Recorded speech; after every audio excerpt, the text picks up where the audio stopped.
کیا جو یہ فتویٰ آپ دے رہے ہیں اس فتوے کے پیچھے کی جو دلیل ہے وہ دلیل باسند صحیح ثابت ہے کہ نہیں ہے، وہ اتھینٹک ہے کہ نہیں ہے، اس بارے میں سوال نہیں کرتے، بلکہ اندھی تقلید میں اندھے بھکت بن کر کے ان کے فتوے پر عمل کرتے جا رہے ہیں، جبکہ بدھی کیا ہوا، خسی کیا ہوا، کپورا نکالا ہوا جانور کی قربانی کرنا رسول اللہ صلی اللہ علیہ وسلم کے حکم سے ثابت نہیں ہے، رسول اللہ صلی اللہ علیہ وسلم کے عمل سے ثابت نہیں ہے، اور آپ صلی اللہ علیہ وسلم کے پیارے صحابہ میں سے کسی صحابہ سے باسند صحیح ثابت نہیں ہے میرے عزیز دوستوں اور بھائیوں، اتھینٹک کوئی حدیث نہیں ہے، بلکہ اس بارے میں جتنی حدیثیں ہیں سند کے اعتبار سے ویک ہیں، ضعیف ہیں، کمزور ہیں، غیر ثابت ہیں، غیر معتبر ہیں، اتھینٹک نہیں ہے، اس لیے بدھی کیا ہوا جانور کی قربانی مردود ہے، اللہ کے ہاں قبول نہیں ہے، کیونکہ رسول اللہ صلی اللہ علیہ وسلم نے فرمایا من عمل عملا لیس علیہ امرنا فہو رد، کہ جس نے کوئی ایسا عمل کیا جس پر ہمارا عمل نہیں، جس پر ہمارا حکم نہیں، وہ عمل رد ہے، مردود ہے، یعنی اللہ کے ہاں قبول نہیں ہے۔ اور بغیر بدھی کیا ہوا جانور کی قربانی اللہ کے ہاں قبول ہے، کیونکہ نبی صلی اللہ علیہ وسلم ایسے جانور کی قربانی کرتے تھے جو صحیح سالم ہوتا تھا، اس کے شریر کا کوئی حصہ کٹا ہوا نہیں ہوتا تھا، جس فطرت پر اللہ نے اسے پیدا کیا ہوا ہوتا تھا اسی فطرت کی اتباع کرتے ہوئے بغیر بدھی کیا ہوا جانور کی قربانی رسول اللہ صلی اللہ علیہ وسلم کیا کرتے تھے، بغیر کپورا نکالا ہوا جانور کی قربانی رسول اللہ صلی اللہ علیہ وسلم کرتے تھے، اور آپ صلی اللہ علیہ وسلم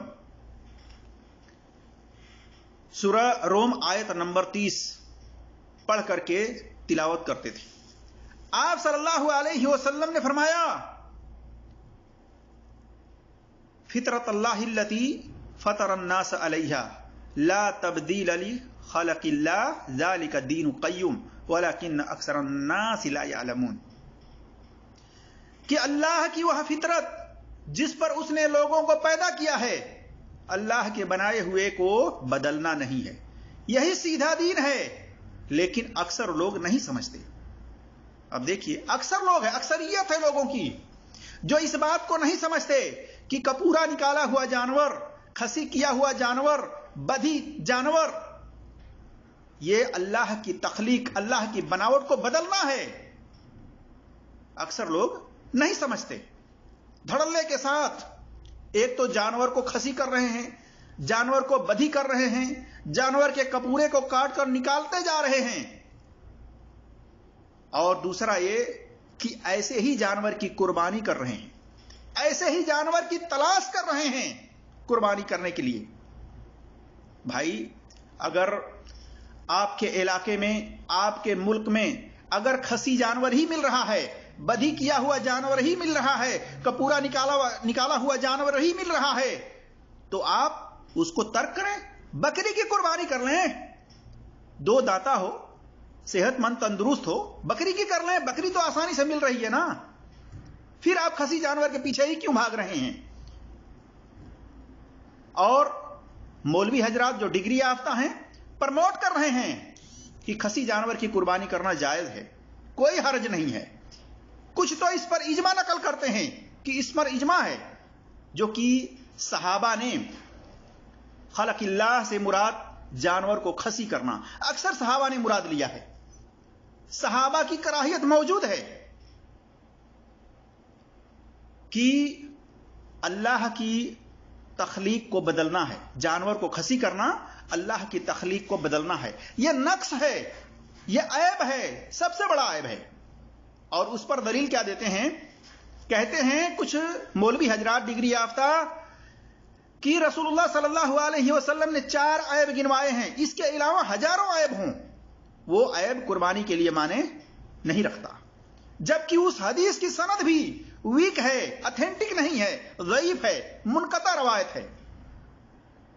علی بن مدینی رحمۃ اللہ علیہ متقدمین محدثین میں سے ہیں، انہوں نے اس روایت کو منقطع قرار دیا، اس کو دلیل بنا کر کے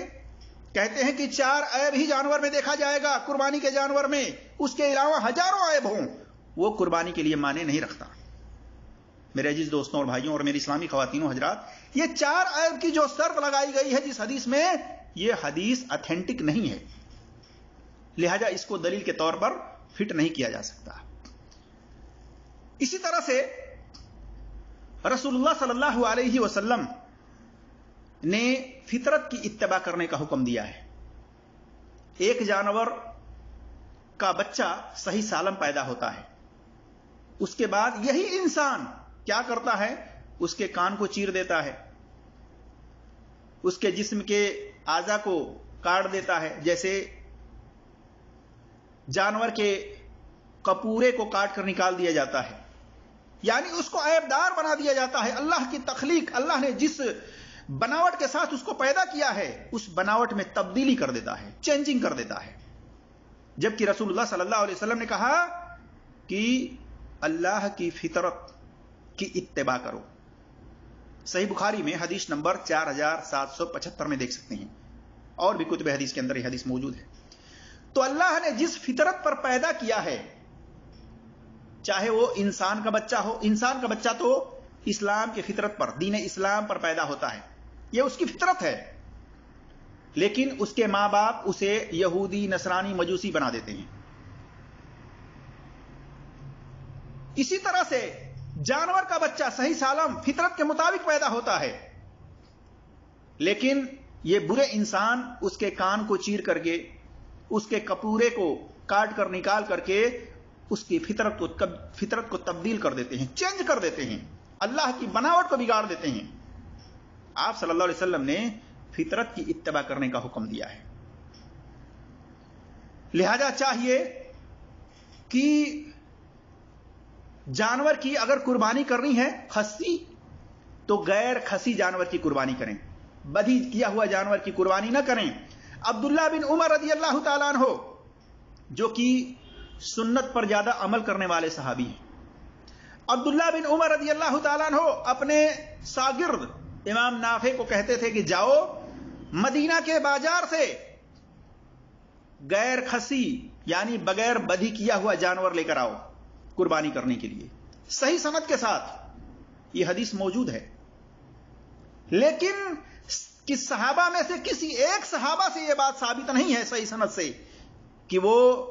خسی کیا ہوا جانور، کپورا نکالا ہوا جانور، بدھی کیا ہوا جانور کی قربانی کرتے تھے۔ چیلنج ہے دنیا کے تمام ڈگری یافتہ مولویوں کو کہ کوئی ایک اتھینٹک حدیث صحیح سند کے ساتھ پیش کر دیں کہ کسی صحابہ نے بدھی کیا ہوا جانور کی قربانی کی ہو۔ میرے عزیز دوستوں اور بھائیوں، اس لیے اپنی قربانی کو ضائع اور برباد نہ کریں، اور فطرت کے مطابق جو جانور پیدا شدہ ہیں صحیح سالم، نہ اس کا کان چیرا ہوا ہو، نہ اس کا کپورا نکالا ہوا ہو، یعنی نہ بدھی کیا ہوا ہو، اس جانور کی قربانی کریں۔ اگر نہیں مل رہا ہو آپ کے علاقے میں، آپ بکری کی قربانی کریں، بکری تلاشیں، 2 دانتا ہو، صحت مند اور تندرست ہو۔ اللہ تبارک و تعالی ہم سب کو صحیح اسلام کو سمجھنے کی اور خالص اللہ سے اجر و ثواب پانے کی نیت سے اور طریقہ رسول اللہ صلی اللہ علیہ وسلم کے مطابق نیک عمل کرنے کی توفیق عطا فرمائے۔ آمین یا رب العالمین۔ السلام علیکم ورحمۃ اللہ وبرکاتہ۔